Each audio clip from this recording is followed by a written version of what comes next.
Almost a week after king tides flooded areas of the Torres Strait, the first government feet have hit the ground. 16 people are still homeless after properties along the foreshore of Yam Island were inundated with seawater. Today, the state's new Emergency Services Minister, Craig Crawford, surveyed the damage, promising relief is on the way. Mark Rigby filed this report from Yam Island, about 100 kilometres northwest of Thursday Island. Lush green forest and golden sand. The islands of the Torres Strait are a tropical paradise. But when high tide rises, paradise washes away. Send somebody out! We need help! This is unbelievable!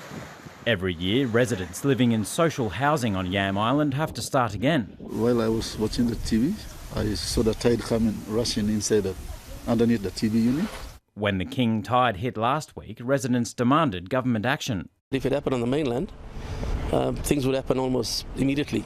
You know, people would react through the emergency services and so on. Almost a week later, the state government has finally flown in. We rebuild, we restore confidence, and we do that by working with the locals, and particularly the local council. What we don't need here on Yam Island is everyone running in from Brisbane saying, I know what you need, we need to do it like this and this. The Emergency Services Minister assessed the damage and talked about flood-proofing the island using disaster relief funding. The council up here can apply through the state and the Commonwealth for funding to help rebuild, help recover, and maybe even offset some of the likelihood of this occurring again. This is the reality of living in remote regions, and this is one of the realities of Yam Island. The damage bill is still mounting.